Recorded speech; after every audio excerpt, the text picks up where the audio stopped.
नमस्कार मित्रांनो, मी उद्धव ढवळे. मित्रांनो, आज आपण अतिशय महत्त्वाचा टॉपिक पाहणार आहोत की जो आपल्याला जुना IPC असो किंवा आताचा नवीन भारतीय न्याय संहिता BNS असो, ज्यामध्ये नेहमी आपल्याला ह्या दोन संकल्पना समजायला खूप कठीण जातात, त्या म्हणजे सदोष मनुष्यवध आणि खून. मागच्या IPC मध्ये आपण कलम 299 कलम 300 असेल, त्यांच्या शिक्षा कलम 304 असेल, 302 असेल. तर हे समजून घेत असताना जेवढी आपल्याला कसरत करावी लागली, अगदी तेवढीच कसरत आपल्याला नवीन भारतीय न्याय संहितेमध्ये सुद्धा लागणार आहे. मित्रांनो, जो काही मृत्यू होत असतो अनैसर्गिकरित्या, तो मृत्यू कशात गणला जाईल? तो खुनात गणला जाईल, सदोष मनुष्यवधात गणला जाईल, का अपघाताने झालेल्या मृत्यूत गणला जाईल, का अन्य काही? तर हे सविस्तर मी आज या ठिकाणी लेक्चरमध्ये घेणार आहे. तत्पूर्वी मित्रांनो, मी आपणास आपल्या बॅचविषयी सांगण्याचा प्रयत्न करेल.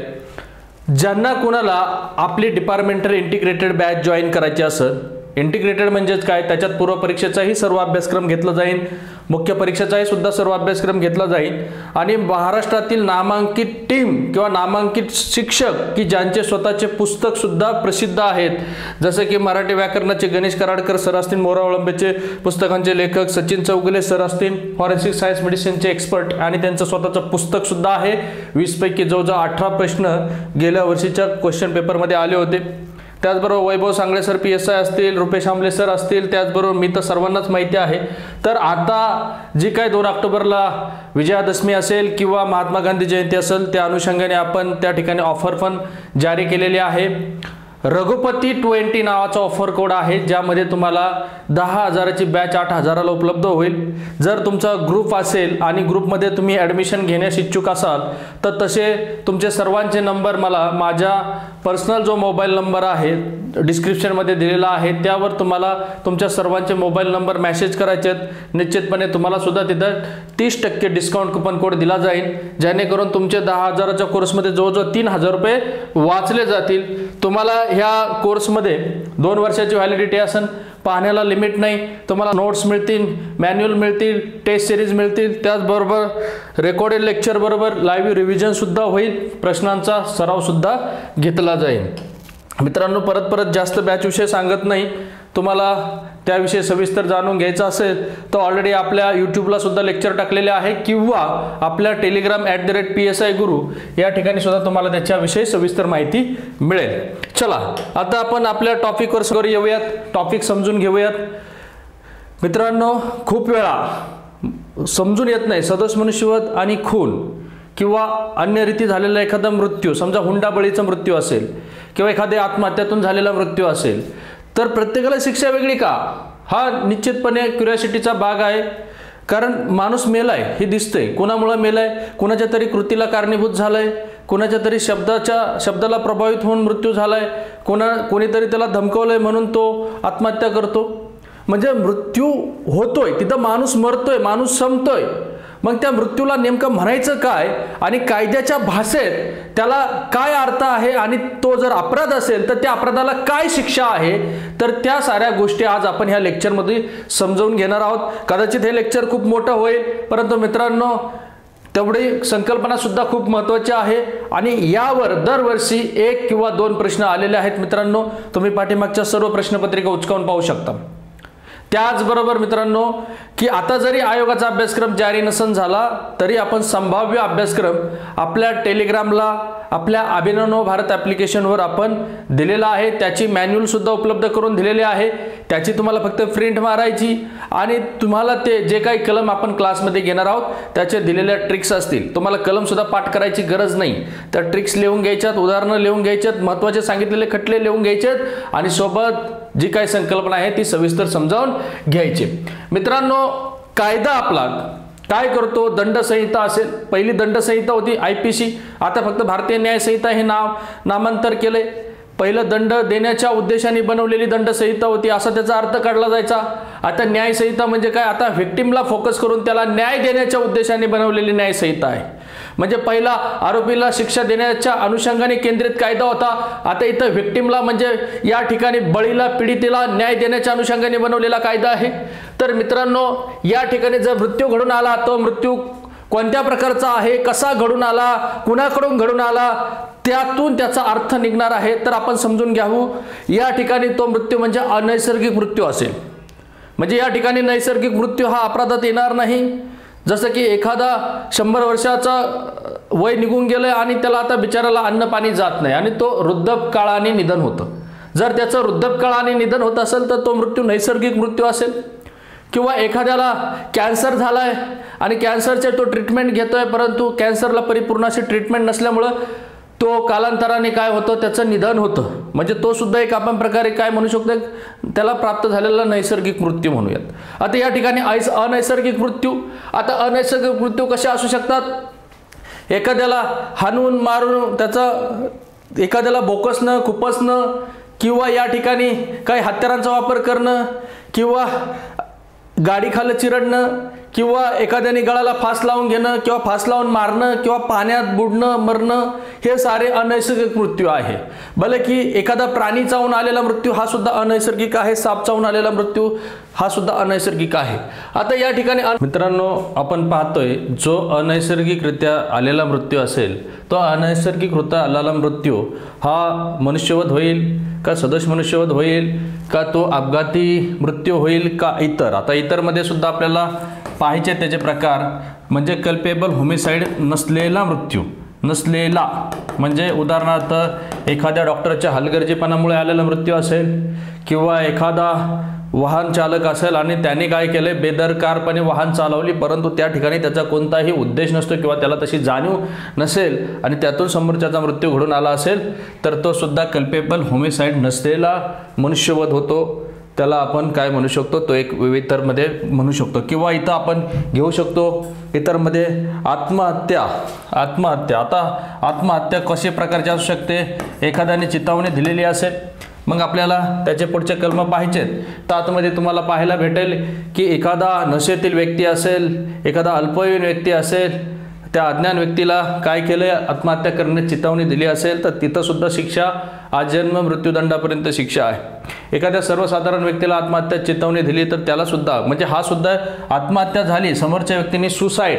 आता मित्रांनो, हा साईड म्हणजे काय, लॅटिन वर्ड आहे ते. सुसाईड म्हणजे स्वतः हत्या करणं, संपवणं किंवा वध म्हणूयात. आता इथं होमी म्हणजे काय, मनुष्याचा वध. होमिसाइड मनुष्याचा वध हा शब्द तुम्हाला पकडायचा. होमिसाइड म्हणजे मनुष्याचा वध. सुसाईड म्हणजे म्हणजे SUICID स्वतःची हत्या, म्हणजे हा सुसाईड सुद्धा मृत्यू होऊ शकतो. म्हणजे आता वन बाय वन आपण पाहूयात. होमिसाइडमध्ये सुद्धा दोन प्रकार करता येईल, एक लॉफुली आणि दुसरा अनलॉफुली.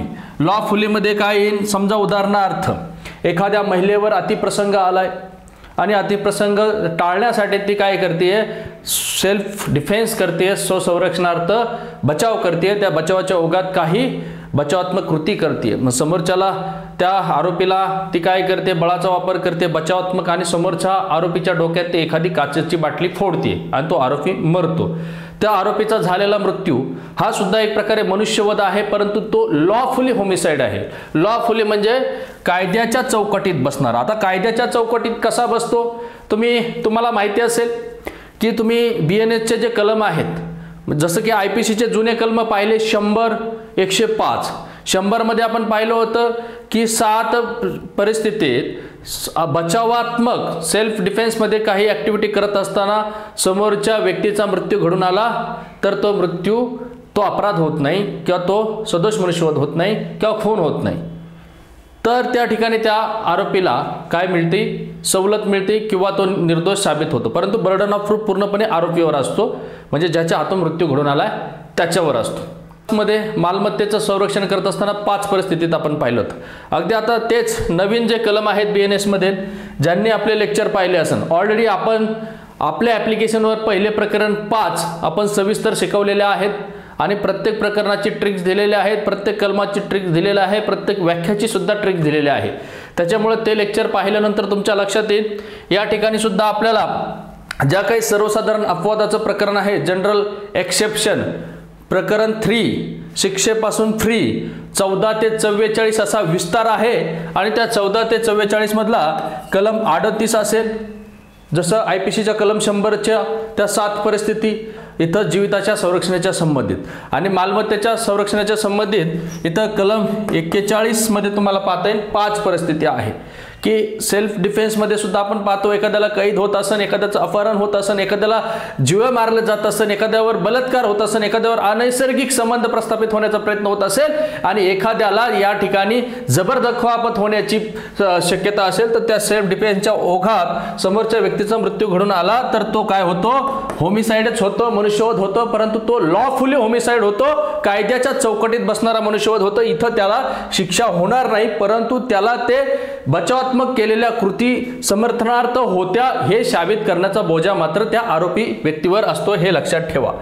आणि समजा त्याने जर त्या बचावात्मक ओघात केलेल्या कृती कायद्याच्या चौकटीत नसतील तर मग तो काय होईल, अनलॉफुली होमिसाइड होईल. अनलॉफुली होमिसाइड म्हणजे काय, बेकायदेशीर अनलॉफुली. आता अनलॉफुली मध्ये पण 2 प्रकार केले जातात, एक खून नसलेला सदोष मनुष्यवध आणि एक खून असलेला सदोष मनुष्यवध. मित्रांनो, सदोष मनुष्यवध हे एक मोठं सर्कल आहे. कल्पेबल होमिसाइड म्हणजे सदोष मनुष्यवध हे एक मोठं सर्कल आहे, त्याच्यामध्ये हे छोटं सर्कल आहे कोणतं, खून. आणि यामध्ये ज्या बाकीच्या गोष्टी सांगितल्यात मी ते हे छोटे छोटे सर्कल येतील, लक्षात घ्या. आणि सगळ्यात मोठं सर्कल म्हणजे मनुष्यवध.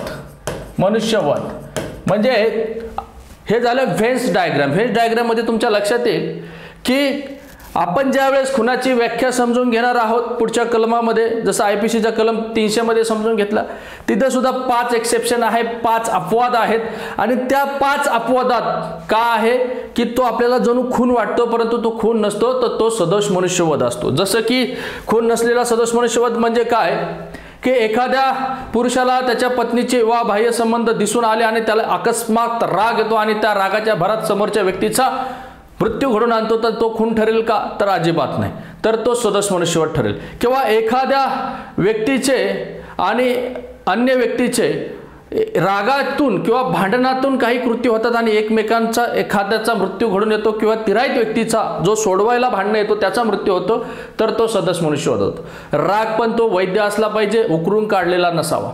किंवा एखादा लोकसेवक आहे आणि लोकसेवक कायद्याच्या चौकटीच्या बाहेर जाऊन बळाचा वापर करत असेल तर ते सुद्धा आपल्याला सदोष मनुष्यवध म्हणता येईल. मित्रांनो, तर सदोष मनुष्यवध म्हणजे तो खून नसलेला सदोष मनुष्यवध. आता खून कशाला म्हणायचा, खून सुद्धा प्रत्येक खून हा सदोष मनुष्यवध होतो. या ठिकाणी मी तुम्हाला सांगितलं खून एवढी म्हणजे प्रत्येक खून हा सदोष मनुष्यवध, कल्पेबल होमिसाइड. आणि कल्पेबल होमिसाइड हा मनुष्यवधाचा भाग आहे. मनुष्यवध हे 2 प्रकारचे असू शकतात, एक कायद्याच्या चौकटीत बसणारा आणि एक कायद्याच्या चौकटीत म्हणजे अनलॉफुली. अनलॉफुली म्हणजे ज्याला शिक्षा देता येईल, लॉफुली की जिथं मृत्यू घडून येतोय परंतु त्या ठिकाणी आरोपी बचावात्मक काय करू शकतात, त्याला कायदेशीर मनुष्यवध दाखवू शकतात. हे या ठिकाणी फरक सांगण्याचा प्रयत्न केला.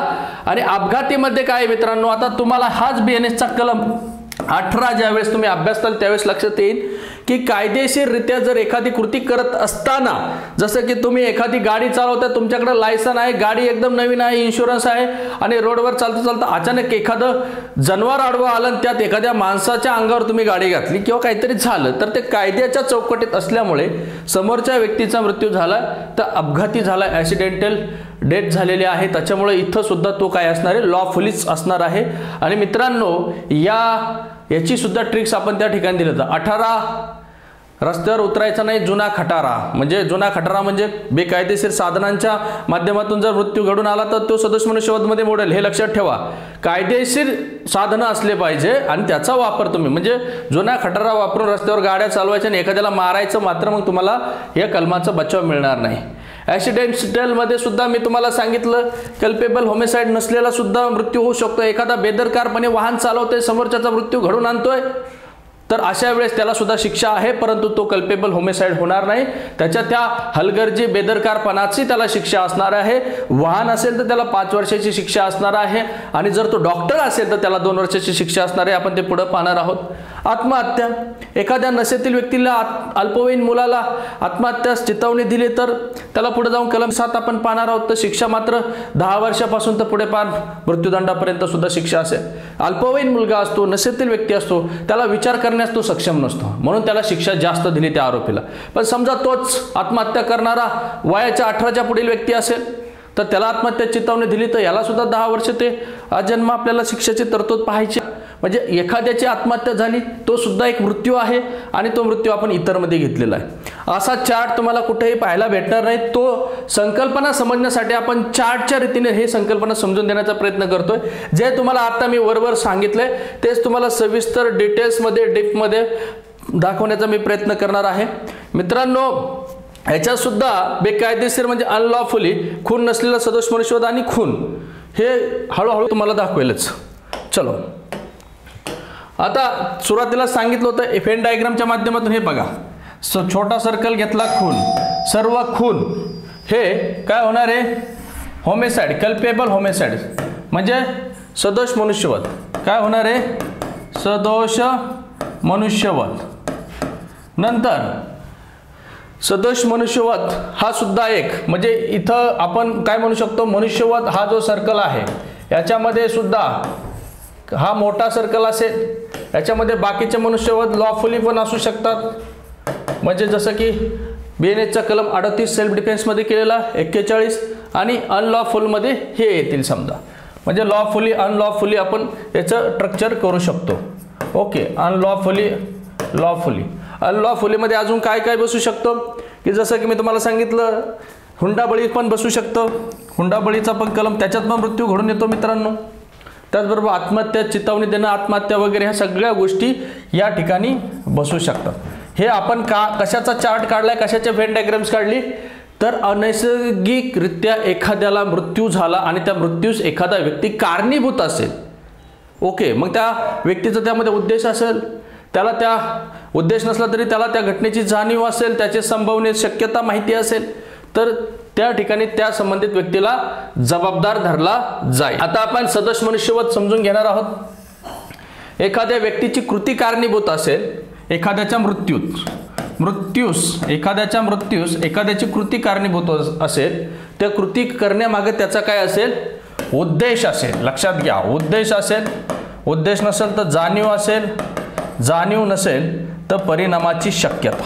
ह्या 3 गोष्टी लक्षात ठेवा. हे जे कीवर्ड्स आहेत हे कीवर्ड्स अतिशय महत्त्वाचे आहेत, तेव्हाच तुम्हाला हे कन्सेप्ट समजणार आहे. पहा, मृत्यूस एखाद्याचा मृत्यू घडून येण्याच्या उद्देशाने एखादा कृती करतो. मग तिथं उद्देश आला. बरं, त्याचा उद्देश नसेल, त्याला जाणीव असेल. बरं, जाणीव नसेल, एखाद्याचा मृत्यू घडून येण्याची संभावना आहे, शक्यता आहे हे त्याला समजत असेल तर मात्र त्यांनी सदोष मनुष्यवध केला. आता याचे उदाहरण सांगायचं जर झालं, आपण याचे ह्या कलमामध्ये साधारणपणे 3 स्पष्टीकरणं आहेत. त्या 3ही स्पष्टीकरणं आपण या ठिकाणी समजून घेणार आहोत. उदाहरण सांगायचं जर झालं की समजा मी पाईपलाईन खांदतोय आणि रस्त्यातच पाईपलाईन खांदली, रस्त्यातच पाईप टाकले, परंतु त्या खांदलेला खड्डा आहे तो बुजलाच नाही. मी का बुजला नाही? मला जा उद्देश होता, जाऊ दे मरू दे, उद्याच्याला तो लई सकाळ सकाळ दूध घालायला जातो, फास्टमध्ये M18 येतो आणि अजिबात स्पीड कमी करत नाहीत, घरापाशी नुसतं आवाज देतो गाडीचा, पडन आणि मरण. ह्या उद्देशाने मी तो खड्डा बुजलाच नाही. का? माझी ती कृती एखाद्याच्या मृत्यूस कारणीभूत व्हावा म्हणून मी तो उद्देश बाळगला, तर सदोष मनुष्यवध. ठीक आहे, त्याचा उद्देश नसेल परंतु त्याने पाईपलाईन खांदायला खड्डा करून ठेवला होता आणि तो खड्डा त्याने बुजला नाही. त्याचा उद्देश नव्हता कोणालाच मारायचा. कोण पहिल्यांदा सकाळी येईन त्याला माहीत पण नाही, कोण येईन का, B येईन का, C येईन, कोणी पण येईन. परंतु त्याला ही मात्र जाणीव होती की जर खड्डा आपण बुजवला नाही तर एखाद्याचा मृत्यू होऊ शकतो, तर तिथं सुद्धा तो सदोष मनुष्यवध होईल. आणि परिणामाची शक्यता. आपण एखादी कृती केली, आता यांनी या ठिकाणी कृती केली, यांनी त्याच्या डायरेक्ट या ठिकाणी अवघड ठिकाणी, नाजूक ठिकाणी, एखाद्याच्या जनेंद्रियाच्या ठिकाणी जिथं नाजूक अवयव आहेत त्या ठिकाणी बुक्का मारला. त्याला माहिती एखाद्याचा मेंदू मोठा फटका मारला, एखाद्याच्या नाजूक इंद्रियावर फटका मारला तर त्याची परिणामाची शक्यता, त्याला जाणीव असेल, त्याची माहिती असेल आणि त्याचा मृत्यू घडून आला तर तो सदोष मनुष्यवध असतो. मित्रांनो, हे फक्त 3 कीवर्ड्स पकडायचे. तुम्ही ज्यावेळेस खुनाची व्याख्या समजून घेणारा असताल त्यावेळेस सुद्धा हे कीवर्ड्स तुम्हाला पाहायला भेटणार आहेत. तुम्ही म्हणता सर मग फरक कसा करायचा? मित्रांनो, फरक करायची गरजच नाही. मी तुम्हाला ऑलरेडी सांगितलंय, खून हा छोटा सर्कल आहे आणि सदोष मनुष्यवध हा मोठा सर्कल आहे. म्हणजे सर्व खून हे सदोष मनुष्यवधमध्ये मोडणार आहेत, पण सर्व सदोष मनुष्यवध खुनामध्ये मोडणार नाही. म्हणून जे सदोष मनुष्यवादासाठी जे कीवर्ड्स घेतले ते आपल्याला खुणामध्ये सुद्धा पाहिजेत. उद्देश, जाणीव, परिणामाची शक्यता. फक्त यामध्ये आपल्याला ज्यावेळेस खुणाची व्याख्या आपण अभ्यासणार आहोत त्यामध्ये काही अपवाद दिलेले आहेत, ते अपवाद आपल्याला लक्षात ठेवायचे. मग आपल्याला काही उदाहरणं असतील, काही अपवाद असतील, काही स्पष्टीकरणं असतील, हे जेव्हा आपल्याला समजले जातील ना तेव्हा आपल्याला सहज फरक लक्षात येतो. ओके, तर सदोष मनुष्यवादामध्ये तुम्हाला काही उदाहरणं या ठिकाणी विचारात घेणं गरजेचं आहे आणि ते उदाहरणं तुम्हाला वारंवार विचारले जातात मित्रांनो. उद्देश, जाणीव, परिणामाची शक्यता, ह्या 3 गोष्टी लक्षात ठेवा. उदाहरण तुम्हाला एक देतोय की एक खड्डा आणि तो खड्डा खांदलाय आणि त्या खड्ड्यावर पालोपाचोळा टाकलाय फक्त आणि खाली एकदम पोकळ आहे. तर खड्डा खांदलाय कशासाठी? फक्त काळ्या आणि गवत टाकून ठेवले. कशासाठी? की कोणीतरी अ नावाचा व्यक्ती यावा किंवा अच्या ऐवजी चुकून ब जरी आला त्या खड्ड्यात पडला, मेला, तरी सदोष मनुष्यवध झाला मित्रांनो. कारण या ठिकाणी एक तर त्याचा उद्देश असतो, उद्देश नसेल तर त्याला त्या खड्ड्यात पडल्यानंतर माणूस मरू शकतो याची संभावना, जाणीव असते, म्हणून सदोष मनुष्यवध असतो. दुसरं उदाहरण आपण झुडपाचं घेऊ शकतो. झुडपाच म्हणजे उदाहरणार्थ ए हा व्यक्ती आहे आणि ए हा व्यक्ती त्या ठिकाणी काय करतोय, ए हा व्यक्ती त्या ठिकाणी काहीतरी शिकार करण्यासाठी आलाय, परंतु त्या एला बी प्रवृत्त करतो की झुडपाच्या पाठीमागं गोळीबार कर. तिथं काहीतरी रानडुकरं आलेले त्यांच्यावर गोळीबार कर. मात्र बीचा उद्देश असतो झुडपाच्या पलीकडे सीचा सकाळचा कार्यक्रम चालू असतो आणि त्या सीला गोळी लागावी आणि सीचा मृत्यू होतो. या ठिकाणी याने जरी गोळीबार केला असेल झुडपावर, याला माहिती नसेल, परंतु माहिती कुणाला होतं? बीला माहिती होतं, बीला त्याची संभावना होती. बीने एला प्रवृत्त केला तो गोळीबार झाडायला आणि सीचा मृत्यू घडून आला. तर या ठिकाणी बी सुद्धा सदोष मनुष्यवधासाठी त्या ठिकाणी कारणीभूत आहे. तर येथे जो ए आहे, ए या ठिकाणी कोणत्याही अपराधाला दोषी ठरणार नाही, कारण ए या ठिकाणी काय करत होता? फक्त त्या ठिकाणी रानडुकरांचा बंदोबस्त करण्यासाठी गोळीबार करायला आला होता आणि यांनी सांगितलं झुडपाच्या पलीकडे तो गोळीबार कर. तिथं 2-3 डुकरं आहेत आणि तो डुकरं तर नव्हतं, तिथं सी बसलेला होता आपला, त्याचा मस्तपैकी कार्यक्रम झालेला होता आणि त्याला गोळी लागते. आता काहीतरी काम करत असेल शेतातलं असं समजून घ्या. तिसरं उदाहरण या ठिकाणी दिलंय की एखादा व्यक्ती बेकायदेशीर काम करत असेल. बेकायदेशीर म्हणजे उदाहरणार्थ हाच व्यक्ती आहे जो रानडुकरं मारायला आलाय. आता भले की रानडुकरं मारणं त्यांना काहीतरी संरक्षण आहे एखाद्या कायद्याचं, किंवा हरिण जे एखादं शेताचं नुकसान करत असतं एखादं वन्य प्राणी, आणि तो वन्य प्राणी मारणं हा वन्यजीव संरक्षण कायद्यानुसार अपराध आहेच आहे.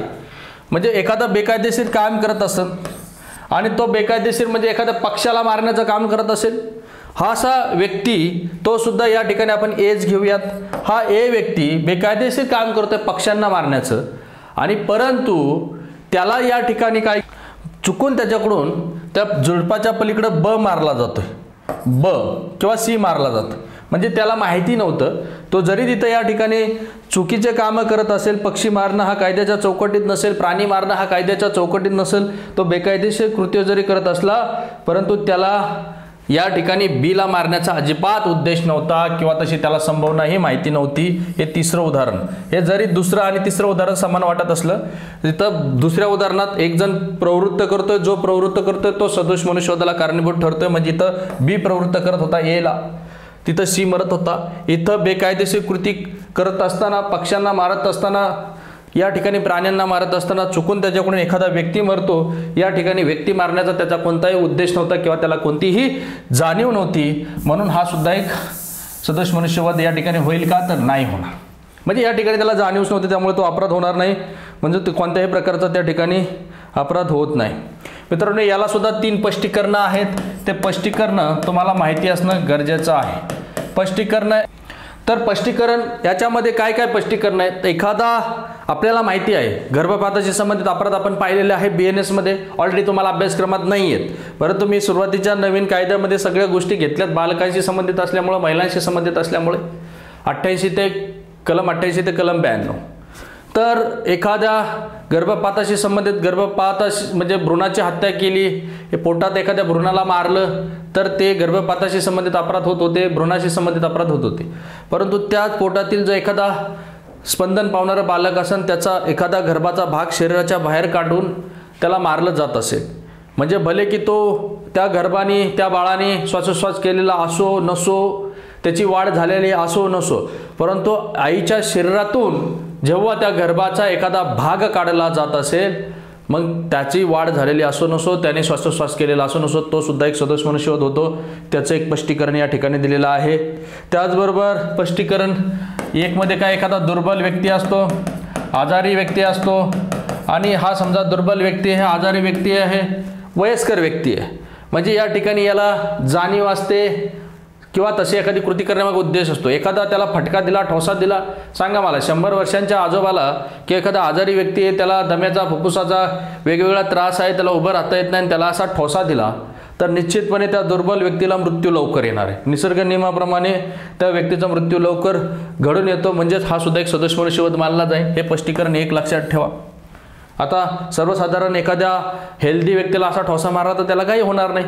हेल्दी लोक पार पोटावरून, स्वतःच्या पोटावरून पार मोटरसायकली पण घेऊन जातात, एखाद्या किंवा पोटात बुक्क्या मारायला लावतात, जिममध्ये आपण पाहतो, किंवा एखादा टायर पण उचलतात, पोटावर ठेवतात. तर परंतु एखाद्या दुर्बल व्यक्तीला, एखाद्या आजारी व्यक्तीला अशा काही गोष्टी घडल्या त्याच्या शरीराशी संबंधित, तर त्याला मृत्यू होऊ शकतो. दुसरं काय की एखाद्याला शारीरिक नुकसान पोहोचवले, आणि शारीरिक नुकसान पोहोचवल्यानंतर, म्हणजे हा आरोपी आहे, ह्या आरोपीने याला शारीरिक नुकसान पोहोचवले, याला जर हॉस्पिटलमध्ये लवकर नेलं असतं, योग्य डॉक्टरचे उपचार झाले असतं तर हा वाचला असता. ह्या गोष्टीचा बचावासाठी वापर करता येणार नाही आरोपीला. समजा याला ठोसा मारलाय, याला हॉस्पिटलला लवकर नेताच आलं नाही किंवा योग्य डॉक्टरच उपलब्ध झाले नाही आणि याचा मृत्यू झाला, तरी सुद्धा हा आरोपी सदोष मनुष्यवधासाठी दोषी असेल. हे स्पष्टीकरण 2 सांगतंय मित्रांनो. म्हणजे इथं योग्य कौशल्यांचा डॉक्टर उपलब्ध झाला नाही, योग्य वेळी हॉस्पिटलला नेलं नाही, योग्य उपचार झाले नाही म्हणून तो मेला, हे कारण इथं चिपकावता येणार नाही. इथं याची कृती कारणीभूत झाली याच्या मृत्यूला, म्हणून तो सदोष मनुष्यवध. ते एक दुसरं स्पष्टीकरण तुम्ही लिहून घ्यायचं. मी सगळ्याच गोष्टी इथं बोर्डवर देण्याचा प्रयत्न करणार नाही.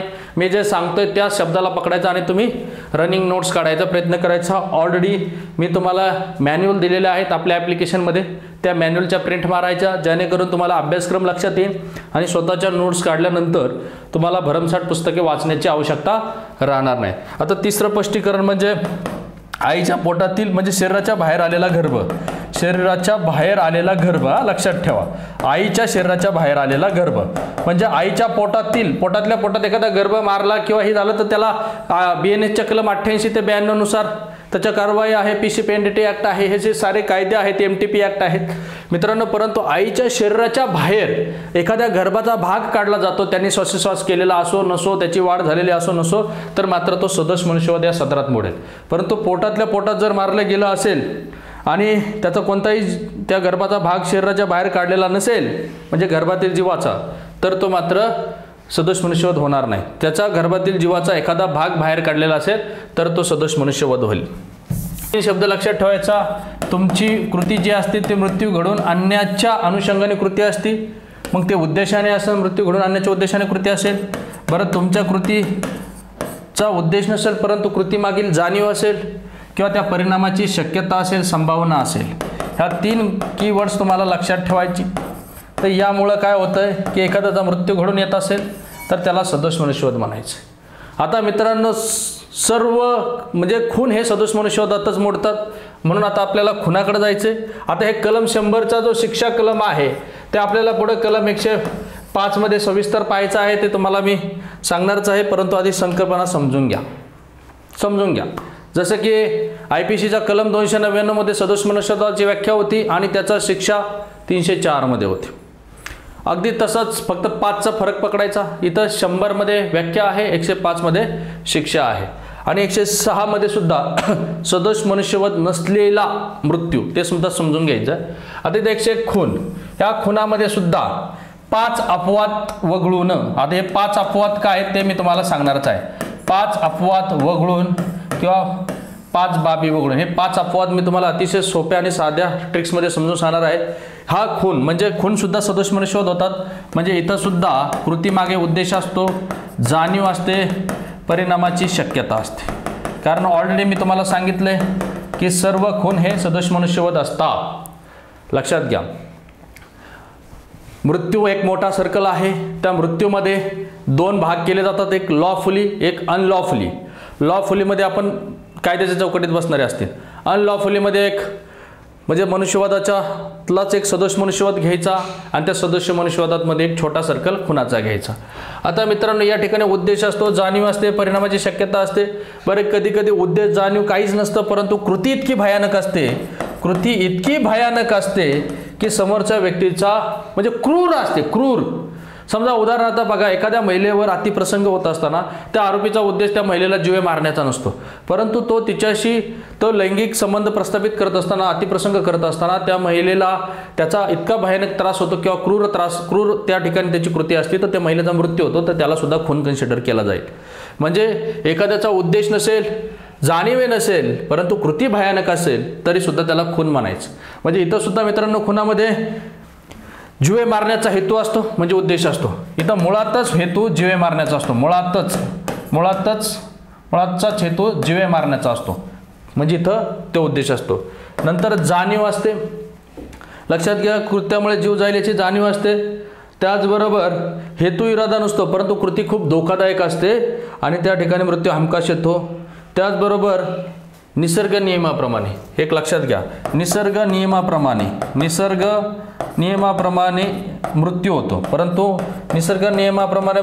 परंतु कशामुळे होतं? केलेली जखम, एखादी जखम अशी केली जाते की ते जखमेच्या माध्यमातून निसर्ग नियमाप्रमाणे त्याला मृत्यू होतो. म्हणजे तो मृत्यू अगदीच 15-20 वर्षानंतर आला असं नाही. तो मृत्यू म्हणजे एखाद्याला समजा डोक्यात मारलाय, मेंदूत मारलाय, नंतर तो कालांतराने कोमात गेला, कोमातून गेल्यानंतर तो बाहेरच आला नाही, मृत्यू झाला, म्हणजे निसर्ग नियमाप्रमाणे.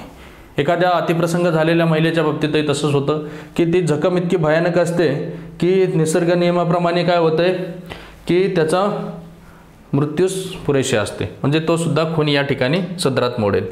मित्रांनो, आता काही 5 अपवाद असे आहेत की त्या 5 अपवादाला आपण काय म्हणूयात की तो खून होणार नाही, परंतु ते आपल्याला खून असल्यासारखे दिसतात. 5 अपवाद आहेत, ते तुम्हाला विचारात घेणं अतिशय गरजेचं आहे. ते 5 अपवादाला वगळून आपण खुनाची व्याख्या केलेली आहे आणि ते 5 अपवाद तुम्हाला एक सोपी आणि साधी ट्रिक्स आहे लक्षात ठेवायची की तुमचा एक मित्र आहे संभा नावाचा आणि तो तुमच्या घरी अचानक आल्यानंतर तुम्ही जेवण करताय आणि तुम्ही सरप्राईज झालायत. संभा कुठेतरी फॉरेनला गेला होता, अचानक तुमच्यासमोर आलाय, तुम्ही डायरेक्ट म्हणता, संभा आलास, एवढ्या लवकर आलास, आम्हाला वाटलं तू महिन्यानंतर येशील, लय लवकर आलास. म्हणून तुम्ही त्याला आश्चर्यकारक म्हणतात, संभा आरास. आता तुम्ही म्हणाल आरास का? कारण जेवण करत होते ना तुम्ही. जेवण करत असताना थोडं बोबडं पण बोललं जातं की एखादं लहान लेकरं पण म्हणतात, बाबा आरास, काका आरास. तसं त्या संभाला काय म्हणे, संभा आरास. आता इथं तुम्हाला ते 5 अपवाद लक्षात घ्यायचे की जे तुम्हाला खुनासारखे वाटतात, परंतु ते खून नसतात, तर ते सदोष मनुष्यवध असतात. समंजस मित्रांनो, एखाद्याला जीव नकोसा होतो आणि तो ए हा सज्ञान व्यक्ती आहे, त्याला जीव नकोसा झालाय, तो बी व्यक्तीला म्हणतोय की मला एक चांगला मस्तपैकी चहा बनव गरम गरम आणि त्याच्यामध्ये काय कर, तू एखादं पोटॅशियम सायनाइड नावाचं विष टाकून दे आणि मला दे प्यायला. आणि तो बी खुशाला आणून देतो आणि पाचतो. बीला वाटतं चला मेला तर माझीच प्रॉपर्टी सगळी, परंतु इथं बी पण सज्ञान होता, ए पण सज्ञान होता. ए हा या ठिकाणी काय होईल, सदोष मनुष्यवध. परंतु बीने याला दिलंय, कोणाला, एला, एने सांगितलंय म्हणून याची संमती होती, म्हणून बी काय म्हणला उद्या पोलिसांना, ए स्वतः म्हणला चहा गरम गरम बनव, त्याच्यात विष टाक आणि मला आणून दे, मी दिलं, याची मला संमती होती. ए सज्ञान असेल, ए हा जर सज्ञान असेल तर सदोष मनुष्यवध. ए हा जर अज्ञान असेल, अज्ञानी असेल तर खून होईल, खून. कारण इथं अज्ञानी व्यक्ती संमती देण्यास सक्षम समजली जात नाही कायद्याच्या दृष्टिकोनात, म्हणून ते पण महत्त्वाचं आहे. आयोग तुम्हाला काय करेल, एखाद्या अज्ञानी व्यक्तीने संमतीने एखाद्याला विषाचा ग्लास मागितला आणि त्याने दिला तर या ठिकाणी खून होईल का सदोष मनुष्यवध, तर खून होईल. अज्ञानी व्यक्तीची संमती ग्राह्य धरली जाते. ओके. आता भांडणामध्ये सुद्धा या ठिकाणी त्याला आपण काय म्हणू शकतो, आता आकस्मिक राग येणं, भांडण, हे दोन्ही आपल्याला पाहिजे. भांडणात इथं कोणी भांडण उकरून काढले किंवा कोणी सुरुवात केली हे महत्त्वाचं नाही, हा एक गौण आहे. भांडणाचा मुद्दा काय होता किंवा भांडण सुरुवातीला कोणी सुरुवात केली, कोणी सुरुवात केली, कोण सुरुवातीला भांडलं, हे गौण आहे. भांडणात काय होतं, भांडणे हे सुद्धा कसे असले पाहिजे, नॅचरली एखाद्या विषयावर, म्हणजे ते सुद्धा फॅक्ट चेक केले जातात, ते सुद्धा फॅक्ट महत्त्वाचे असतात. नाहीतर उगाच खुनाला शिक्षा जास्त आहे आणि सदोष मनुष्यवधाला शिक्षा कमी आहे म्हणून तो मुळातच मुकरून छोट्या मोठ्या गोष्टींनी भांडणं करतोय, तू गाडीचा धक्का माझ्या गाडीला लावला किंवा माझ्या पार्किंग स्लॉटमध्ये तू गाडी लावली, या गोष्टीवरून डायरेक्ट त्याला मारूनच टाकतोय, मग त्याला सदोष मनुष्यवधाची शिक्षा नाही तर खुनाची शिक्षा होईल. म्हणजे इथं भांडणं सुद्धा महत्त्वाचं आहे. आता आत्मसंरक्षण मित्रांनो, आत्मसंरक्षणमध्ये सुद्धा लक्षात घ्या, आत्मसंरक्षण एखाद्याला आत्मसंरक्षणाचा अधिकार असतो. म्हणजे एखाद्या कामगारांचा संप आहे आणि ते कामगार काय करत आहेत, त्या ठिकाणी एखाद्या कंपनीवर दगडफेक करत असतील, दगडफेक वगैरे करत असेल, म्हणून दगडफेक करते म्हणून कंपनीच्या मालकाने लगेच रिव्हॉल्वर घ्यायचं आणि गोळी झाडायची, समोरच्याला मारायचं, तर ते काय होईल, सदोष मनुष्यवध. म्हणजे त्याला त्या मालकाला आत्मसंरक्षणाचा अधिकार आहे. याचा अर्थ असा नाही की त्यांनी डायरेक्ट जीवच मारायचं. आत्मसंरक्षणाचे अधिकार जसं की कलम 37 तुम्ही BNSचा पहा किंवा कलम 99 पहा IPCचा, त्या ठिकाणी मध्ये आपल्याला 4 मर्यादा दिलेल्या आहेत. म्हणजे त्या मर्यादेच्या बाहेर जाऊन जर आत्मसंरक्षणाच्या अधिकाराचा गैरवापर झाला, कलम 37 मधील सेल्फ डिफेन्सच्या मर्यादेचं उल्लंघन करून जर आत्मसंरक्षणाच्या अधिकाराचा वापर केला, समोरच्याचा मृत्यू घडून आला, तर तो सुद्धा सदोष मनुष्यवध होईल. म्हणजे समजा एखाद्या महिलेची नुसती साधी छेड काढली होती आणि तिने त्या किंवा तो तिचा हात धरत होता म्हणून त्या महिलेने काय केलं, बॅगमधला चाकू काढला आणि डायरेक्ट खुपसला, तर या ठिकाणी त्याच्यावर अतिप्रसंग असेल, त्याच्यावर पुढं दुसरा कोणताही पर्याय नसेल, ह्या सारे फॅक्ट चेक केले जातात, त्यानंतर तिला त्या बचावासाठी ती संधी असते. परंतु या ठिकाणी आत्मसंरक्षणाच्या मर्यादा उल्लंघन करून जर समोरच्याचा मृत्यू घडून आणला असेल तर तो सदोष मनुष्यवध. आता रागात मित्रांनो, रागात यामध्ये आपण काय म्हणू शकतो, under grave and sudden provocation, under grave and sudden provocation. जसं की रुस्तम चित्रपट सगळ्यांनी पाहिला असेल. ॲक्च्युली ती जी केस आहे, केम नानावटी वर्सेस प्रेम आहुजा, ते प्रकरण रिअलमध्ये वेगळे, चित्रपटात वेगळे. त्याच्यामध्ये सुद्धा त्याच्या पत्नीशी संबंध त्याला दिसतात आणि किंवा त्या अनुषंगाने तो त्या ठिकाणी त्या समोरच्या प्रेम आहुजाला ते जातो आणि तर प्रेम आहुजाचं काहीतरी स्टेटमेंट असं असतं की त्या स्टेटमेंटमुळे याला आकस्मिक तो हे होतं, सडन काय होतं, त्याला आपण अंडर ग्रेव्ह अँड सडन प्रोव्होकेशन, अकस्मात राग येतो.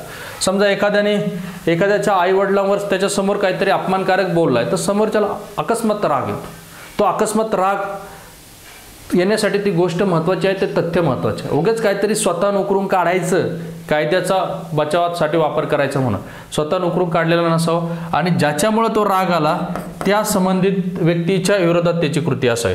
म्हणजे ए हा व्यक्तीला बीने त्याच्या आई वडिलांच्या बाबत अपमानकारक शब्द बोलला म्हणून हा अंडर ग्रेव्ह अँड सडन प्रोव्होकेशन, म्हणजे त्याला अकस्मात राग आला म्हणून त्यांनी बीचा मृत्यू केला. परंतु एला त्यांनी रागात उपसावलंय किंवा काय केलं एला कोणी बीने, म्हणून याने काय केलं, बीचे पोरच मारायला चालू केले, तर मात्र इथं खून होईल. लक्षात घ्या, एला राग कोणामुळे आलाय, बी मुळे आलाय, म्हणून एने बीला रागाच्या भरात त्या ठिकाणी मारलंय, मृत्यू झाला, तर त्या ठिकाणी सदोष मनुष्यवध. उगाच त्याच्या पोरांना, बायका पोरांना हाणायला मारायला सुरुवात केली, त्यात एखादा लहान मुलगा मेला किंवा त्याचे आईवडील मेले, तर तो खून होईल.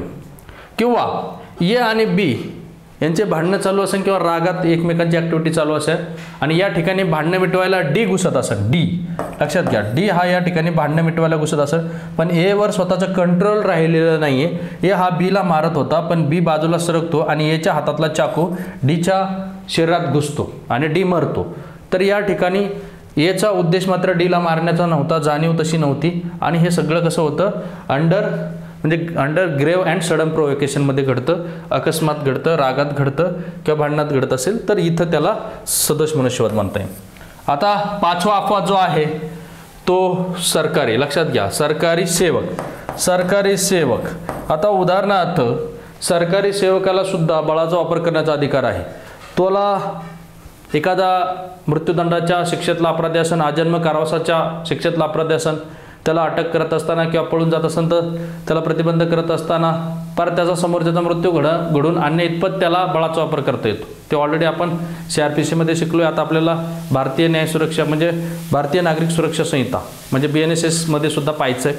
परंतु अगदी हा सरकारी सेवक चोराला मारतोय, अगदी अधिकारांचा गैरवापर करतोय आणि त्याचा जो अधिकार आहे गैरवापर करून समोरचा उगाच चोर 3 वर्षाची शिक्षा त्या चोराला आणि त्या चोराला पकडण्यासाठी डायरेक्ट गोळीबार करतोय आणि चोर मरतोय, तर मात्र इथं सरकारी सेवकाने काय केले, हा सरकारी व्यक्ती सरकारी सेवकाने अधिकारांचा गैरवापर केला तर तो सदोष मनुष्यवध आहे. मित्रांनो, हे 5 अपवाद आपल्याला खुनासारखे दिसतात परंतु ते खून होत नाही, सदोष मनुष्यवध होतात. या गोष्टी लक्षात ठेवायचे. यात पण काही अपवादात्मक गोष्टी आहेत. संमतीने आहे, भांडणात आहे, आत्मसंरक्षणाचा अधिकाराचा गैरवापर होत असेल, रागाच्या भरात होत असेल, सरकारी सेवकाकडून अधिकाराचा गैरवापर होत असेल तर या ठिकाणी त्याला सदोष मनुष्यवध म्हणता येईल. आणि रागाच्यात पण सुद्धा राग स्वतःहून उकरून काढलेला नसावा किंवा एखादा आत्मसंरक्षणाचा अधिकार वापरतो म्हणून राग आलेला नसावा किंवा एखादा सरकारी नोकर सरकारी कर्तव्य बजावतोय म्हणून राग आलेला नसावा.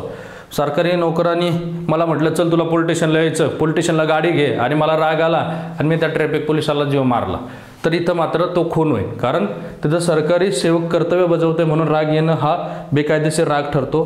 किंवा एखादा आत्मसंरक्षण, मी एखाद्याला चापट मारली म्हणून त्यांनी माझी कॉलर धरली म्हणून मला राग आला आणि मी त्याला जीवच मारून टाकला, डायरेक्ट भोकासला, तर मात्र त्या ठिकाणी खून होऊ शकतो. हे लक्षात घ्या. हे 5 अपवाद मात्र सदोष मनुष्यवधात मोडतात जरी ते खून वाटत असले तरी. म्हणून खुनाच्या व्याख्येत ह्या गोष्टी आपण समजून घेतल्या. मित्रांनो, काही उदाहरणं आहेत. ते उदाहरणं तुम्हाला समजून घेतले की तुम्हाला खून ह्या शब्दाची किंवा खून ही संकल्पना समजून येईल. तर काय आहे की हा बीवर गोळी झाडतो जीव घेण्याच्या उद्देशाने, त्यांच्या जमिनीवरून वाद होते आणि बी मारतो तर इथं खून होतो. दुसरं उदाहरण काय सांगता येईल आपल्याला, तलवारीने, आणि म्हणजे नैसर्गिकरित्या त्याला मृत्यू आहे, म्हणजे त्याची कृती इतकी भयानक असते. आधी तलवारीने मारतो, 2 दिवस उपाशी ठेवतो, नंतर त्याला दांड्याने मारतो आणि तो 8 दिवसांनी मरतो तर तो खून होईल. एखादी तोप आहे, तुम्हाला तो एस टी ड्रायव्हर माहिती असेल, एक 10-15 वर्षापूर्वीची घटना आहे. तो काहीतरी बस चालवतो आणि डायरेक्ट गर्दीवर घालवतो आणि त्या गर्दीमध्ये बरेच लोक मरतात आणि त्या गर्दीमध्ये बरेच लोक मेल्यानंतर त्याचा काही इरादा नव्हता पेशीपैकी एखाद्या व्यक्तीच्या अंगावर गाडी घालायची तरीसुद्धा तो खून होतो. कारण उद्देश जाणीव शक्य त्या गोष्टी त्या ठिकाणी येतात. तसंच एखादा डायरेक्ट गन घेतो आणि धाड गोळ्या झाडतो, त्या ठिकाणी येला बीला कोणाला मारायचा त्याचा उद्देश नव्हता परंतु तो सोडत असून तर त्याने खून केला. एखादा पोलीस कारवाई करत असेल, साक्ष घ्यायला गेला किंवा एखादा न्यायाधीश म्हटला तो खोटं बोलतोय म्हणून रागाच्या भरात येऊन न्यायाधीशालाच भोकसलं किंवा पोलिसालाच भोकसलं तर इथं तो खून होईल, सदोष मनुष्यवध होणार नाही. त्याचबरोबर एखाद्याने तुमची कॉलर पकडली म्हणून तुम्ही त्याला धक्का दिला आणि धक्का दिल्यानंतर तो खाली पडला, तुम्ही सेल्फ डिफेन्स करत होते म्हणून त्याला राग आला, त्याला सगळे हसले, त्यांनी डायरेक्ट तलवार घेतली भोकसलं तर या ठिकाणी आत्मसंरक्षणाचा अधिकार बजावला म्हणून या रागात येऊन समोरच्याचा खून केला, समोरच्याचा मृत्यू घडून आणला तर तो खूनच होणार आहे, त्या ठिकाणी सदोष मनुष्यवध होणार नाही. अशा प्रकारे मित्रांनो लक्षात आलं असेल, सर्व खून हे सदोष मनुष्यवधमध्ये मोडतात, सर्व सदोष मनुष्यवध हे खून नाही होत. तर खून कोणते होतात ते तुम्हाला सांगितले.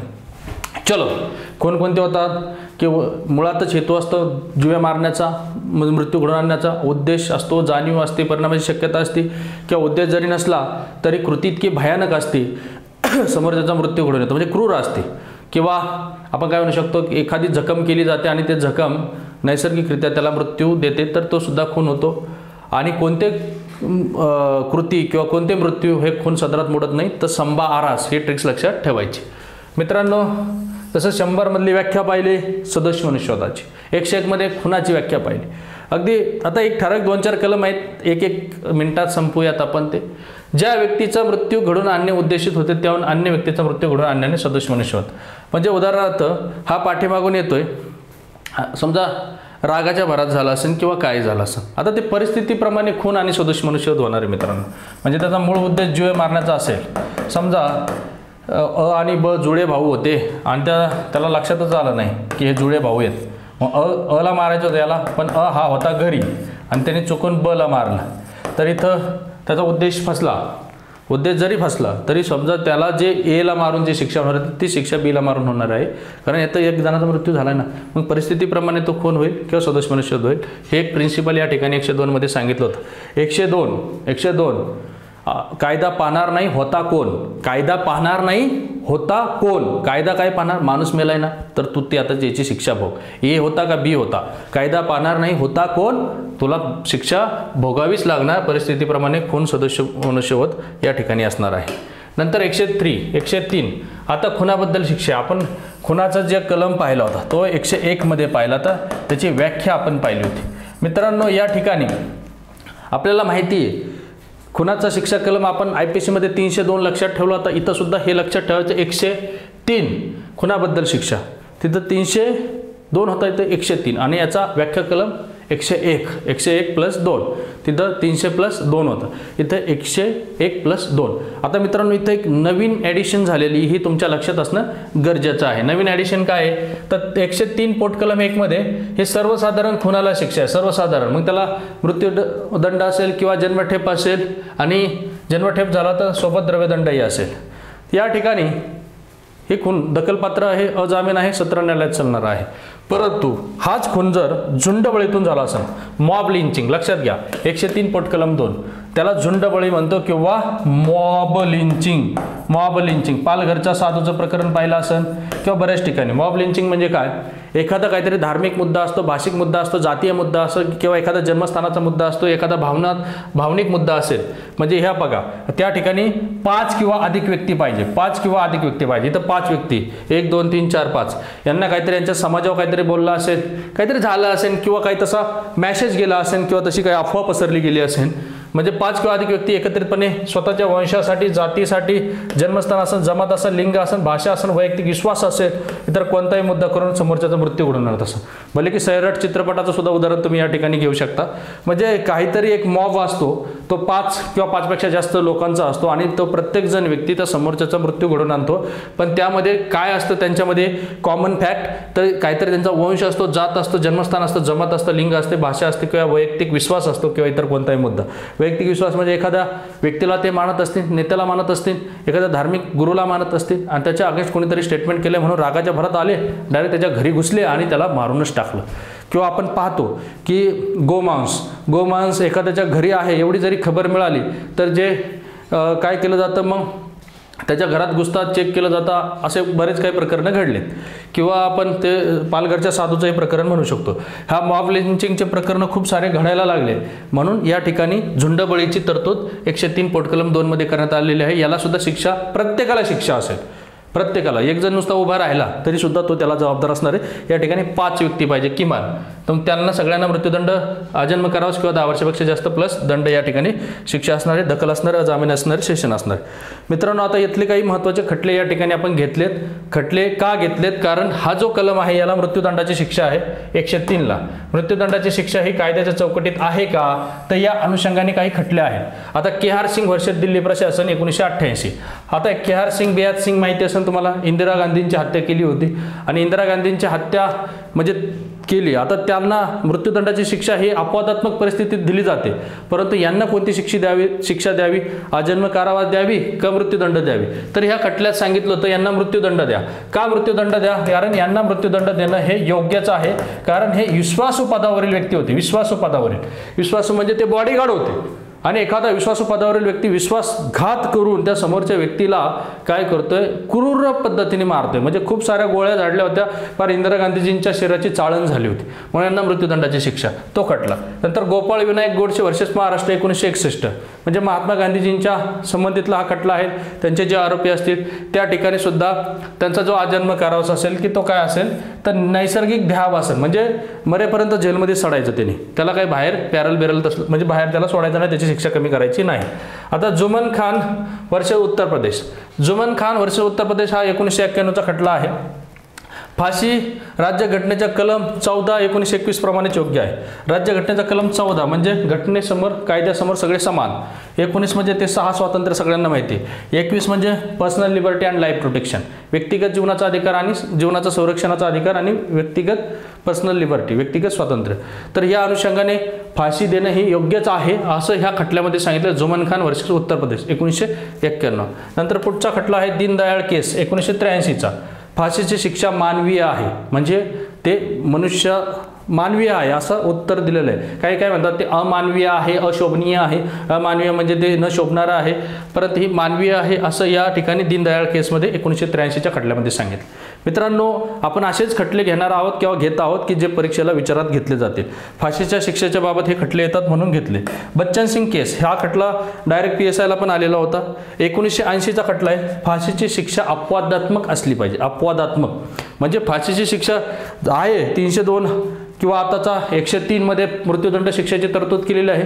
मृत्यूदंड शिक्षेची तरतूद हे ठराविक काही अपराधांसाठीच आहे, जसं की देशाविरुद्ध बंड पुकारला असेल किंवा एखाद्याचा खून केला असेल किंवा एखाद्या महिलेवर किंवा अल्पवयीन मुलीवर अतिप्रसंग करून तिचा काही मृत्यू घडून आला असेल किंवा 12 वर्षाच्या आतल्या मुलीवर सामूहिक बलात्कार झाला असेल किंवा खुनासहित दरोडा झाला असेल तर मात्र इथं मृत्यूदंडाच्या शिक्षेची तरतूद आहे, परंतु ती फाशीची शिक्षा अपवादात्मक असली पाहिजे असं या ठिकाणी बच्चन सिंग केसमध्ये सांगितलेलं आहे.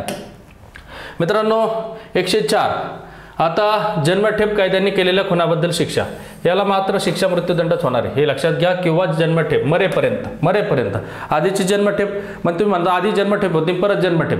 मित्रांनो आजन्म कारावासाचा सर्वसाधारण कालावधी हा किती मानला जातो? 20 वर्षाचा मानला जातो, 20 वर्षाचा. आणि त्यात जर समुचित शासनाने त्याला माफी दिली, म्हणजे समुचित शासन महाराष्ट्र शासनाच्या कायद्यानुसार शिक्षा असेल तर राज्यपालांनी माफी दिली, केंद्र सरकारच्या वतीने राष्ट्रपतींनी माफी दिली. राष्ट्रपती कोणत्याही ठिकाणी माफी देऊ शकतात, म्हणजे राज्य शासनाचा कायदा असो नाही तर केंद्र शासनाचा असो. या ठिकाणी राज्यपालांनाही अधिकार आहे, राष्ट्रपतींनाही अधिकार. राज्यपालांचे काही अधिकार मर्यादित आहेत परंतु राष्ट्रपतींना अमर्यादित अधिकार आहे. तर ते माफी देत असताना त्यांची जर तो एखादा अजन्म कारावासाचा असेल तर त्याला किमान समुचित करता 14 वर्षापर्यंत तरी त्याला शिक्षा भोगावी लागते. म्हणून जन्मठेपेची सर्वसाधारण कालावधी 20 वर्षाचा समजला जातो. जर त्याची शिक्षा वगैरे सौम्य केली, कमी केली, एखादा मृत्यूदंडवाला कमी करत आणला, अजन्मवाला कमी करत आणला तर 14 वर्षाची तरी शिक्षा त्याला भोगावी लागते. आणि समजा तो तसल्या प्रकारचा जन्मठेप असेल त्याला आणि त्यांनी परत एखाद्यानी खून केला, समजा हा चित्रपट पाहिला असेल मन्या सुर्वेचा तुम्ही, तर त्या मन्या सुर्वेच्या चित्रपटामध्ये मन्या सुर्वेच्या भावाला त्यातलंच एक कैदी मारतो आतमध्ये जेलमध्ये येऊन, म्हणजे तो ऑलरेडी आजन्म कारावासाचा कैदी होता, परत तो दुसऱ्याचा खून करतोय तर याला मरेपर्यंत जेलमध्येच चढावं लागेल तिथं, किंवा मृत्यूदंड. 104 काय होता? कायद्याच्या डोक्यात आला खून करण्याचा विचार आला, नाही सुधारणार तो, त्याला आता ठेवा जेलमध्येच. चला 105 जे आपण कशाचा कलम आहे मित्रांनो सुरुवातीला सांगितलं, जसा की तुम्ही IPCचा 299+5 असं करायचे, तसं इथं 100 मध्ये सदोष मनुष्यवध पाहिला होता. 100+5 एक कॅल्क्युलेशन आहे, व्याख्या प्लस, जसं की खुनाची व्याख्या 300+2 IPC 302, तसं याचं सुद्धा खुनाचं BNS 101+2 शिक्षा 103. सेम तसंच BNS मध्ये व्याख्या कलम कुठं होता सदोष मनुष्यवधाचा 100+5 105. मित्रांनो इथं सुद्धा शिक्षा कशी आहे की समजा खून ह्या सदरात न मोडणारा सदोष मनुष्यवध, खून ह्या सदरात न मोडणारा सदोष मनुष्यवध. तर आपण सदोष मनुष्यवधमध्ये त्याची उदाहरणंही पाहिली होती. तर ते हेतूने कृत्य केलं असेल, हेतूने म्हणजे मी खड्डा खांदला पण माझा हेतू होता, तो खड्डा खांदण्यामागचा हेतू काय होता की दुसऱ्या दिवशी येणे त्या खड्ड्यातून जावा आणि पडावून मारावा आणि ये पडतो मरतो, म्हणजे जिथं हेतुपूर्वक होता. म्हणून शिक्षा किती? जन्मठेप किंवा 5 ते 10 वर्षापर्यंत प्लस दंड. दखल आहे, अजामीन आहे, शेषण आहे. चलो हे लक्षात ठेवा. आपण थोडं फास्ट घेतोय, आपल्याला लेक्चर कमी टाईममध्ये बसवायचे. त्याच्यानंतर हेतूशिवाय म्हणजे जाणीवपूर्वक, इथं हेतूशिवाय म्हणजे जाणीवपूर्वक, या ठिकाणी त्याचा हेतू नसतो पण जाणीव असते. मी खड्डा खांदलाय रात्रीचा, पाईप बीप पुरून घेतले पण खड्ड्यावर पूर्ण माती लोटलीच नाही, अर्धेच खड्डे बुजले आणि या ठिकाणी म्हणजे मला जाणीव होती की मी पूर्ण खड्डे नाही बुजले तर कोणीतरी फास्ट येणारा मोटरसायकलवाला त्याचं अडकन पडन मरण, तरी पण मी ते खड्डे पूर्ण बुजले नाही, म्हणजे जाणीवपूर्वक माझ्याकडून ते झालं. आणि मग शिक्षा मात्र 10 वर्षापर्यंत प्लस दंड आहे, दखल आहे, अजामीन आहे, शेषण आहे, सत्र न्यायालयात आहे. चलो 105 मधले हेतुपूर्वक जाणीवपूर्वक असेल तर शिक्षा वेगवेगळ्या आहे. आता कलम 106. मित्रांनो हा कलम अतिशय महत्त्वाचा आहे, चर्चेतला कलम आहे. कलम 106 हैगणी मृत्यूस कारण होणे, कोणी केलं पहा. कलम 106 कोणी केले पहा म्हणजे हैगणी म्हणजे उदाहरणार्थ एखाद्या हॉस्पिटलमध्ये पेशंट एकदम चांगला चलत गेलाय आणि तिसऱ्या दिवशी तर पेशंट डायरेक्ट मेलेलाच कळतो, तर मग त्या पेशंटच्या मृत्यूस कारणीभूत कोण आहे पहा, कोणी केलं पहा. डॉक्टर आहे का, कंपाऊंडर आहे का, सप्लाय मेडिकलवाला आहे, मग त्याचे डिस्चार्ज समरी घ्या, मग त्याच्यावरती काय असेल ते मेडिकल ज्युरी बसवा, हे करा ते करा, ह्या साऱ्या गोष्टी हैगणी मृत्यूस कारण होणे. आता याच्यामध्ये 2 पोटकलम आहे, पोटकलम 106(1) आणि पोटकलम 106(2). मित्रांनो आपला कायदा कधी लागू झाला होता? हा BNS असो, BNSS असो किंवा BSA असो, 1 जुलै 2024. कधी? 1 जुलै 2024. ही तारीख लक्षात ठेवायची 1 जुलै 2024.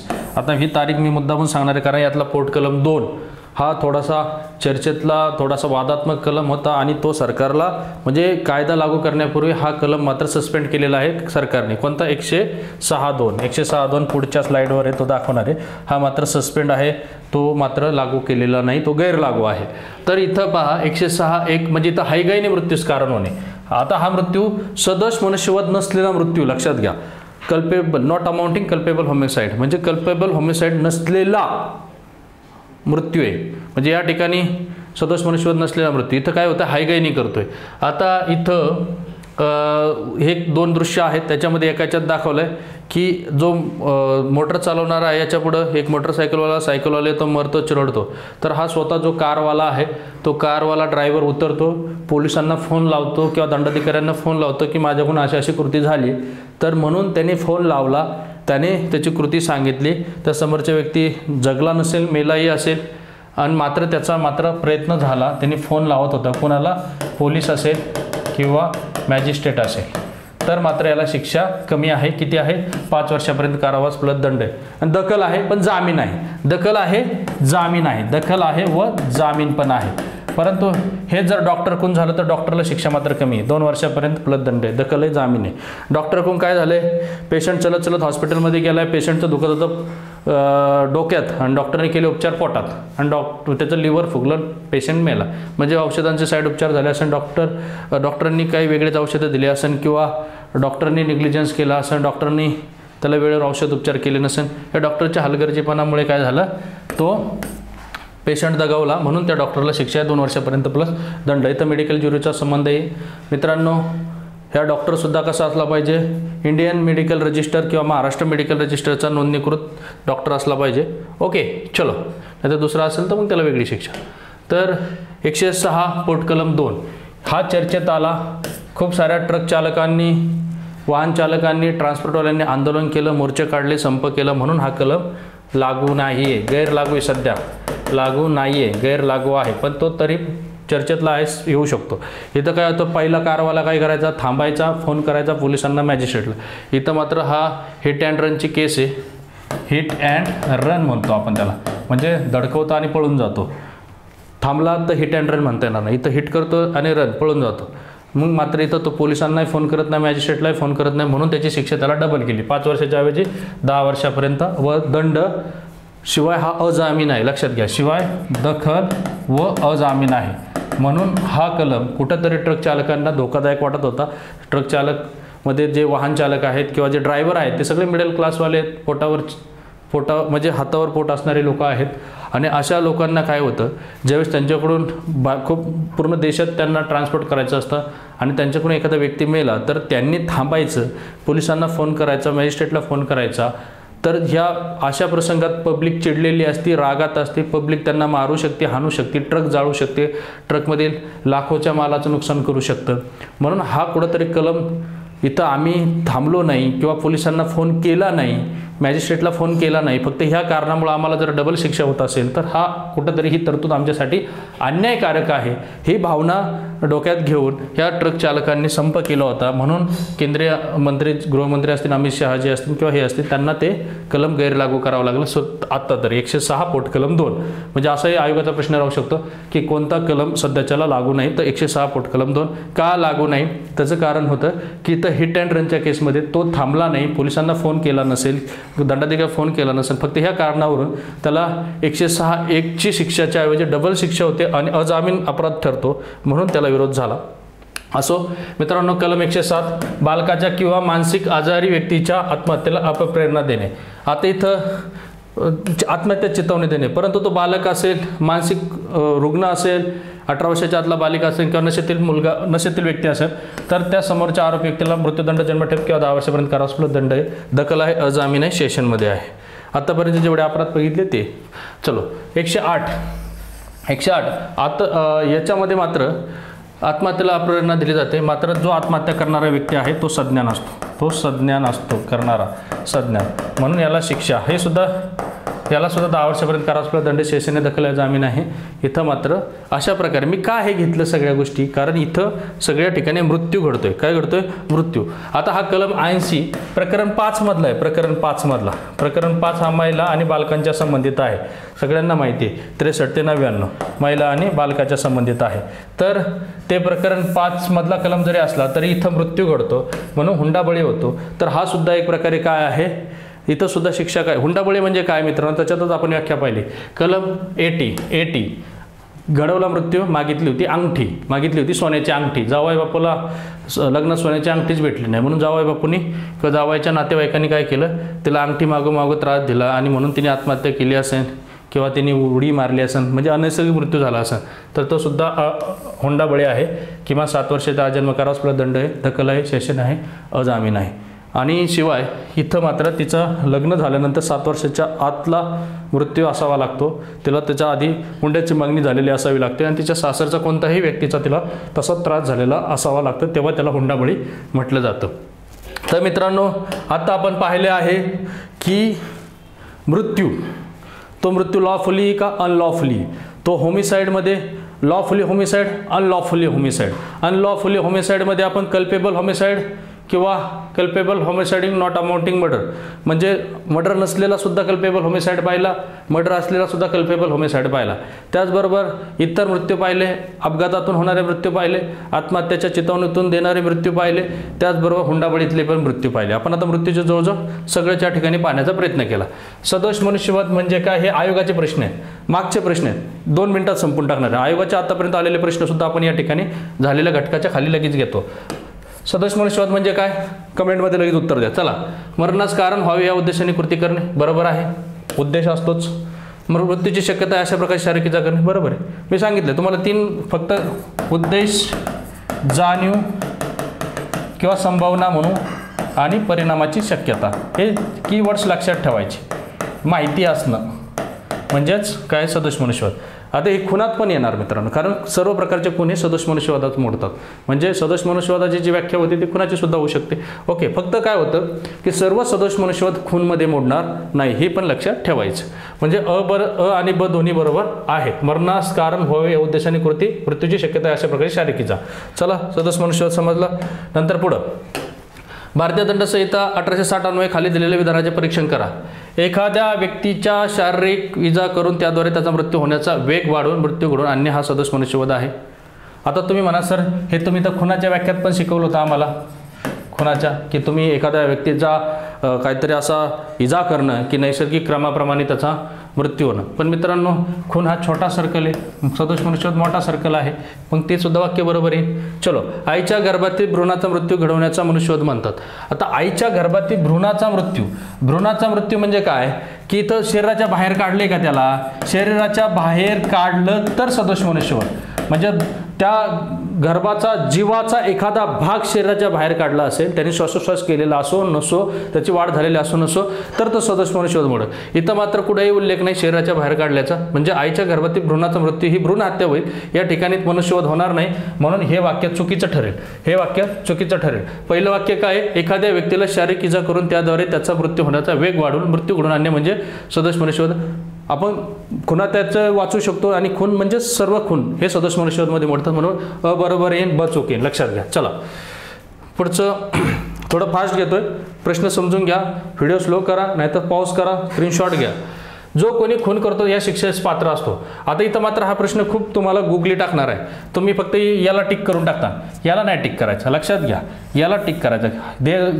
आता एक एलिमिनेट टेक्निक वापरा, फक्त देहदंड होऊ शकत नाही, फक्त जन्मठेप पण होऊ शकत नाही. देहदंड किंवा जन्मठेप अशी तरतूद आपण पाहिली, परंतु सोबत द्रव्यदंड पण आहे ना मित्रांनो. जन्मठेप आली की द्रव्यदंड पण आला, म्हणून 4 नंबरचा पर्याय इथं क्लिक करायचा. हा प्रश्न खूप साऱ्या मुलांचा चुकलेला आहे, चुकू शकतो, कारण आपण फक्त एवढंच वाचतो, परंतु दंड पण वाचायचा, हे लक्षात ठेवा.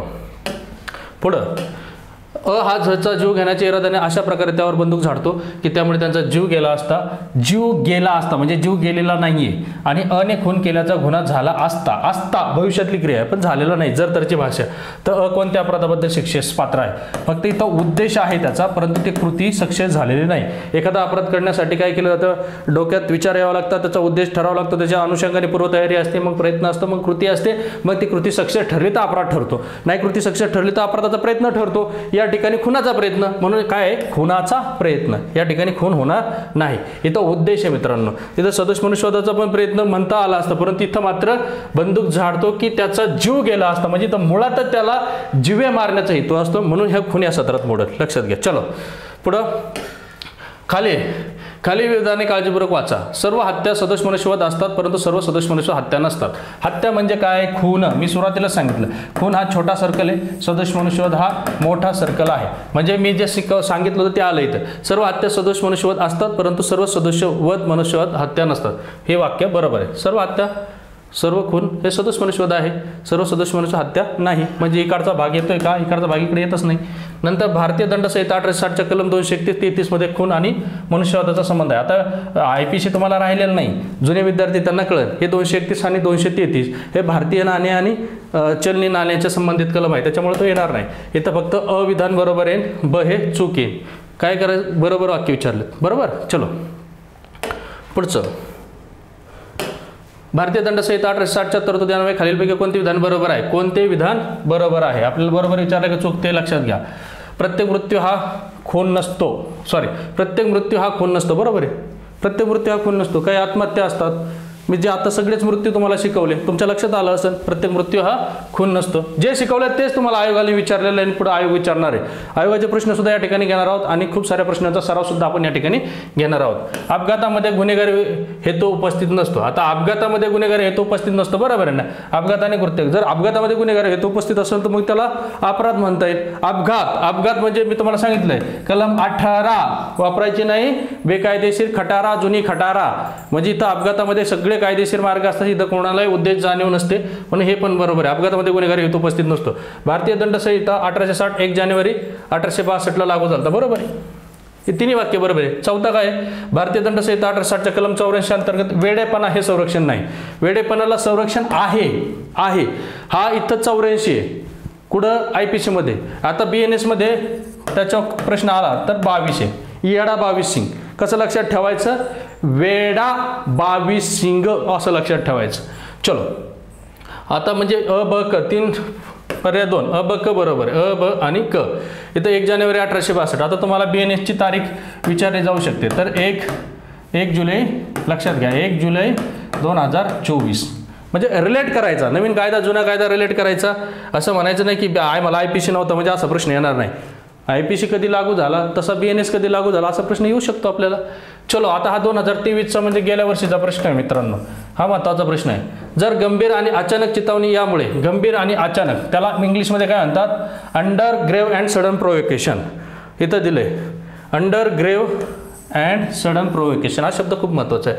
जर गंभीर आणि अचानक चेतावणी यामुळे केला गेला असेल तर तो सदोष मनुष्यवध हा खून नाही बरोबर आहे. समजा एखाद्याच्या आईवडिलावर अचानक अपमानकारक काहीतरी बोलला जातीवाचक बोलला आणि याला एकदम अचानक राग आला अकस्मात राग आला त्या रागाच्या भरात त्याने घेतला दगड टाकला डोक्यात मेला तर इथं मात्र तो खून होणार नाही. चितावणी म्हणजे ते कारण पण तसं असलं पाहिजे. चितावणी दिली ना समोरच्याने त्याला एकदम प्रक्षोभक अशी चितावणी दिली म्हणून त्याने ते अकस्मात राग आला आणि त्याने ते कृती केली.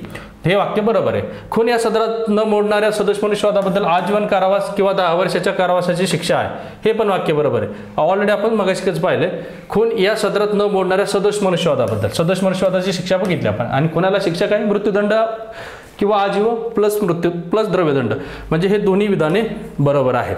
अशा प्रकारे मित्रांनो खून असेल सदोष मनुष्यवध असेल या अनुषंगाने आलेले सर्व प्रश्न आपण या ठिकाणी आयोगाचे घेतलेले आहेत. मित्रांनो आपली ज्यांना कोणाला बॅच लावायची असेल इंटिग्रेटेड पूर्व प्लस मुख्य सर्व आपला एक्सपर्ट टाप आहे सगळ्यांनाच माहिती आहे.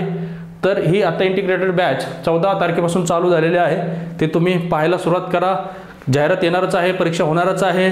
परीक्षा एका टप्प्यात होईल का 2 टप्प्यात होईल माहिती नाही परंतु आपली तयारी दोन्ही टप्प्याची असली पाहिजे. आपण प्रत्येक टप्प्याला प्रिपेअर असलं पाहिजे म्हणून पूर्वचे विषय मुख्यचे विषय दोन्ही सोबत करा। ही बॅच आता जर कोणी घेणार असेल त्याची लिंक डिस्क्रिप्शनमध्ये दिलेली आहे। आमचे सर्वांचे डेमो लेक्चर तुम्हाला ॲप्लिकेशनमध्ये उपलब्ध आहे। डेमो फोल्डरला डेमो लेक्चर पहा, मगच ॲडमिशन घ्या। सिंगल ॲडमिशन घेणाऱ्याला 20% डिस्काउंट आहे। 5 किंवा 5 जणांचा ग्रुप असेल तर एखादे 2 मुलं जरी ॲडजस्ट नाही झाली नंतर ॲडजस्ट करून दिले तरी आम्ही तुम्हाला मदत करू। तिथं 30% तुम्हाला डिस्काउंट आहे। ज्यांना ग्रुपने ॲडमिशन घ्यायचं असेल त्यांनी माझा नंबर स्क्रीनवर दिलेला आहे 98 90 90 43 97 याच्यावर फक्त मेसेज करा, व्हॉट्सअपला मेसेज करा, कॉल करा। सर आम्ही 3 जणांचाच ग्रुप आहे, 5 जणांचा ग्रुप आहे, 1-2 ॲडजस्ट होत नाही, तुम्हाला सवलत दिली जाईल। तुम्हाला ग्रुपने ॲडमिशन घ्या 100% सवलत दिली जाईल। सिंगल ॲडमिशन घ्या 20% सवलत आहे। या सवलतीचा फायदा तुम्हाला फक्त एक आठवडाभरच आहे, गांधी जयंती आणि दसऱ्याच्या निमित्ताने। मित्रांनो, ज्यांना कोणाला बॅच लावायची असेल त्यांनी आमच्याशी संपर्क करा। जरी नसेल बॅच लावायची तरी सुद्धा तुम्ही हे चॅनल जॉईन करा, PSI गुरु करा, ॲप्लिकेशन इन्स्टॉल करा अभिनव भारत। याच्यावर खूप सारं फ्री मटेरियल टाकलेलं आहे। मग तुम्हाला टेस्ट सिरीज असतील, PIQ क्वेश्चन पेपर सगळ्या गोष्टी तुम्हाला त्या ठिकाणी दिल्या जातील। काही लेक्चर फ्रीमध्ये सुद्धा दिलेले आहेत, त्याचा तुम्ही फायदा घ्या। आणि अशाच प्रकारे तुमचाही प्रतिसाद असू द्या, इतर विद्यार्थ्यांपर्यंत सुद्धा हे लेक्चर पोहोचा, आपली बॅच पोहोचा। तुमचं सहकार्य असेल तर आम्हाला एक उत्साह राहील। तर असेच लेक्चर आपण यूट्यूबलाही देऊ आणि ॲपमध्ये सर्व लेक्चर असेच असतील। धन्यवाद।